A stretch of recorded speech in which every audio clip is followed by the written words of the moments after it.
Mahlzeit, mein Name ist Balfmer und herzlich willkommen hier zu einer weiteren CD-Review.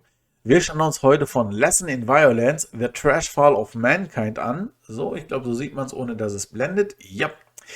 Und zu dem Album gibt es erstmal ein paar Eckdaten. Zum ersten, es ist das Debütalbum von A Lesson in Violence. Die Band hat sich bewusst sozusagen als Hommage nach diesem Exodus-Song genannt, der A Lesson in Violence heißt. Und das ist auch die Musik, die sie machen. Waschechten Thrash. Und ich glaube, ich würde einfach mal den Florian jetzt im Zitat hier kurz einblenden. Wie würdet ihr denn eure Musik beschreiben? Ja, Flo, magst du anfangen oder soll ich beginnen? Ich würde mal, ja, ich fange jetzt einfach mal so an, wenn du mich fragst. Also unsere Musik würde ich als roh bezeichnen, durchaus oldschool, knietief im Thrash Metal verwurzelt. Ja, und auf die 12 trifft es eigentlich. Damit wisst ihr auf jeden Fall schon mal, wo es musikalisch hingeht. Mit Florian und Florian habe ich natürlich auch noch ein bisschen länger gequatscht. Wenn ihr das ganze Interview sehen wollt, das verlinke ich euch hier unten im Infopanel natürlich. Das Album ist im Februar 2022 rausgekommen, umfasst ungefähr 40 Minuten Spielzeit und die 11 Tracks sind wirklich gut. Ich selber bin sonst jemand, der Thrash Metal zu Hause so gut wie gar nicht hört. Vielleicht mal das ein oder andere Lieder in einer Playlist, aber ich muss sagen, ich habe ja zu Testzwecken dann das Album durchgehört und es ist echt gut. Ich habe die Scheibe wirklich mehrmals hintereinander durchlaufen lassen. Die Songs fügen sich echt gut in ein Gesamtbild. Ich finde es sehr, sehr gut und hochwertig produziert und kann ich echt nur empfehlen.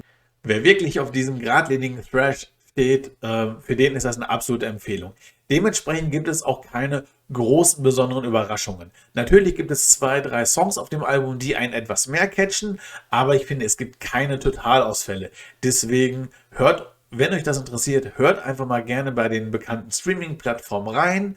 Ansonsten könnt ihr das Album natürlich auch wie gewohnt beziehen, bestellen und auch die Jungs selber haben auf ihrer Homepage einen kleinen Shop.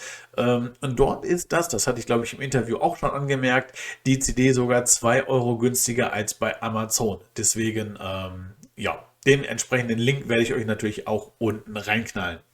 Wie sich das Album im Vergleich zu anderen Thrash-Metal-Alben einordnet, kann ich euch leider nicht sagen. Ich habe vorhin kurz drauf angespielt.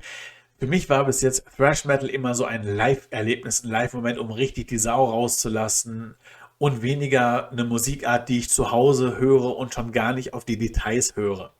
Das ändert sich jetzt und wird sich auch im Laufe der Zeit ändern, denn ich versuche jetzt auch ein bisschen mehr an meinem Fachwissen zu arbeiten. Ich hoffe, ihr begleitet mich auf der Reise. Wenn euch mein ganzes Programm gefällt, von der Reaction über die Reviews bis hin zu den Interviews, freut mich das sehr. Bleibt am Ball. Ich arbeite an meiner Qualität und demnächst gibt es natürlich auch weiterhin Newcomer, große Bands, mittelgroße Bands und alles, was mir vor die Flinte kommt, um euch und mir natürlich musikalisch Abwechslung zu bieten und euch gut zu unterhalten. Ich hoffe, euch hat es gefallen. Wenn es euch sehr gefallen hat, könnt ihr natürlich auch bei mir auf Patreon kurz vorbeischauen. Dort könnt ihr mich mit ganz kleinen Beträgen im Monat schon unterstützen, damit ich mir weiteres Equipment hole, an meiner Qualität arbeite und euch demnächst auch natürlich weiterhin unterhalten kann, entsprechenden Content bieten kann. Denn ich habe jetzt auch schon so langsam die ersten Festival- und Konzertreviews im Auge. Würde mich auf jeden Fall freuen. Ich bin jetzt raus. Bis dahin, euer Balfemore.